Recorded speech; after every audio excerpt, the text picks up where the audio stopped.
O'rtoqlar qaranglar, bitta narsani ko'rsataman. Talpetka ingichka ko'rinish turibdi. Hozir bu talpetkani balandroq ko'taramiz. Ochach. Bugun mana shu mashinani sizlarga obzor qilib beraman. O'rtoqlar, bugun biz 2018-yilda jahon bozoriga chiqqan Vayah brendi ostida ishlab chiqarilgan avtomobilni ko'rib chiqamiz. Gibrid hisoblanadi, polniy привод, 1.5 motor, 490 ta ot kuchiga ega bo'lgan bu avtomobil biza demak Dongfeng brendi ostida ishlab chiqariladigan mashinani sub brendi hisoblanadi. Vayah Free bugun bizani obzorimizda.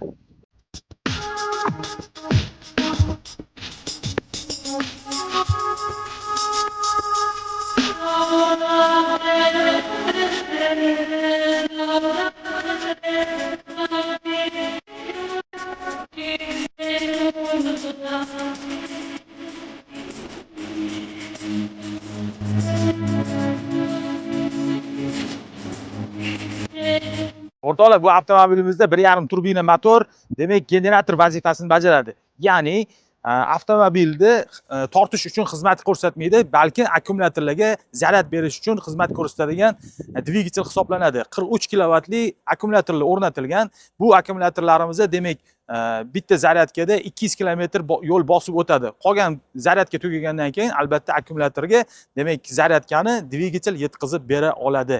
100 kilometrga 8-9 litr benzin sarflaydi deb kitobida yozilgan. 4 ta alyumin richakli ходовой Michelin ballonlar, R20 diskalar va 100 kilometrga 4-8 sekundda chiqa oladigan mana shunaqa avtomobil hisoblanadi. Xo'p, restyling bo'lganda nimalari o'zgardi? Asosan ikkita oldi va orqa bamferlari o'zgargan, yana ham sport holatga keltirilgan. Ya'ni ko'rib turganingizdek, avtomobilning oldi reshotkasi kengroq edi, hozir bo'lsa ingichkalashgan va sport holatiga keltirilgan. Avtomobilning orqa va oldi partroniklariga ega bo'lgan avtomobil hisoblanadi. Undan tashqari 360 gradusli kamerasi restylingdan keyin 540 gradusli kameraga o'zgartirilgan. Lidar tizimi restylingdan keyin yana ham kuchaytirilgan. Xo'p, faralari adaptivniy faralar hisoblanadi. Kechqurunda juda ham aqlli ishlab beradi. Kuzovi otsinkovka hisoblanadi. Slipoy zonasi, adaptivniy bokovoy oynalari bor. Shuma izolyatsiya qilingan eshiklari mexanический hisoblanadi. Oldi oynasi 2 qavatli hisoblanadi. Orqa oynasi bo'lsa 1 qavatli. Bakiga keladigan bo'lsa, alyuminiy bak 56 litrli sig'imga ega. Bagajini ochiladigan joyini qaranglar, to'la. Elektriskiy o'zi ochilib yopiladigan bagaj hisoblanadi. 560 litrli hajmga ega bo'lgan bagaj hisoblanadi. Sidenalarni tushirish mumkin. Agar sidenalarni tushiradigan bo'lsa, 1000 litrdan oshiq mana shunaqa katta bagaj hisoblanadi. Bagajning orqasida demak o'zining pardalari bor. Pardalarni ochib qo'yish, yopib qo'yish imkoniyatiga ega. Undan tashqari demak bagajning orqa qismida ma'lumot bermoqchimiz. Bagajning ichida demak запасной ballonlari bo'lmaydi, lekin bu pastida bo'lsa pnevma sistemasini nasoslari joylashgan. Eshiklarni obshivkasiga keladigan bo'lsak, mana shunaqa ajoyib kombinatsiya qilingan eshiklar, ya'ni zamkojadan qilingan charmni ko'rishingiz mumkin. Knopkalarga keladigan bo'lsa, 4 ta eshikni oynasini ochib yopadigan knopkalar xromdan qilingan. Xo'p, bokovoyga boshqarish mumkin bo'lgan, demak, joystikka va eshiklarni blokka qo'yadigan joystiklar joylashgan eshik hisoblanadi. Akustikasi Din Audioni akustikasi hisoblanadi.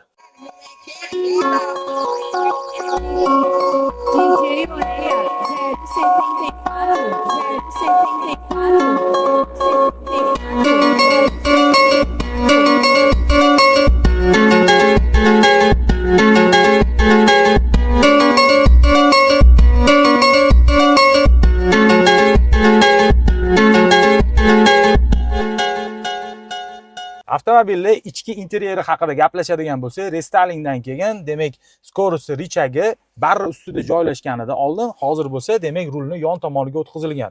Rullari multirul hisoblanadi, charmdan obshivka qilingan.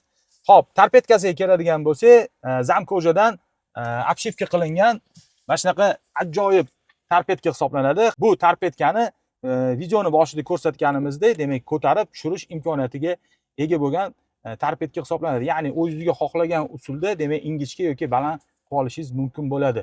Xo'p, kamerasi bor. Bu kamera demak voditelni uxlab qolishi yoki charchaganini kuzatib turuvchi kamera hisoblanadi. Bu albatta demak xavfsizlik uchun qo'yilgan kameralar hisoblanadi. Bariga keladigan bo'lsak, bari mana shunaqa keng bar hisoblanadi. Bu yerda demak o'zini podstakanligi bor. Bu podstakanlikni yopib qo'ysangiz ham bo'ladi. Xuddi podstakanlik bo'lmagandek turadi. Restylingdan keyin demak batareykalarni zaryad olishi yana ham kuchaytirilgan. Monitorga keladigan bo'lsak, monitor 3 qismdan iborat. Birinchi qismi haydovchiga informatsiya beradigan qismi bo'ladigan bo'lsa, qolgan ikkita qismi bo'lsa, funksiyalarni boshqarish va mediani boshqarish uchun mo'ljallangan monitorlar hisoblanadi.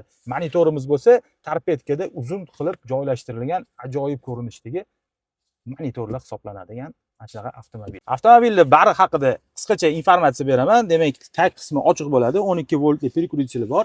Type C va USB portlari joylashgan. Avtomobilning barini ustida 5 ta knopkasi bor. 360 gradus kamerani yoqib beradi. Undan tashqari parkovkaga qo'yish knopkasi, avtomobilning pnevma sistemasini tushirib ko'tarish sistemasi va 5 ta rejimga o'tkazish. Undan tashqari o'zingizning shaxsiy rejimingizni ham o'rnatib olsangiz bo'ladi. Va albatta monitorni chiqarib tushiradigan knopkalari bo'lgan mana shunaqa ajoyib bar hisoblanadi.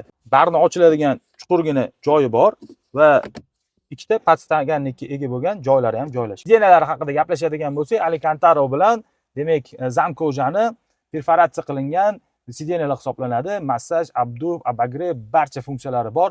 Sidenalarni demak o'zingizning xohishingizga qarab turib, demak nastroyka qilsangiz bo'ladi. Ya'ni ko'tarish, pastga tushirish, oldinga yurg'izish hamma funksiyalarga ega bo'lgan aqlli sidenalardan bittasi.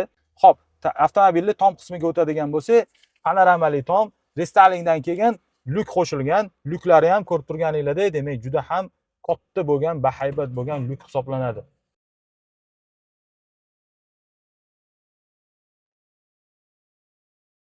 Avtomobilning orqa o'rindig'ida passajirlar uchun qanaqa qulayliklar joylashgan? Birinchidan monitor bor. Monitor orqali demak klimat kontrolni boshqarsa bo'ladi. Abagrev abdur funksiyaga ega bo'lgan sidenalar zamkojadan obshivka qilingan. Xo'p, eshiklari demak zamkojadan iborat, obshivka qilingan, mana shunaqa kombinatsiya qilingan ajoyib ko'rinishga ega bo'lgan, ikkita akustikadan iborat bo'lgan eshiklar hisoblanadi.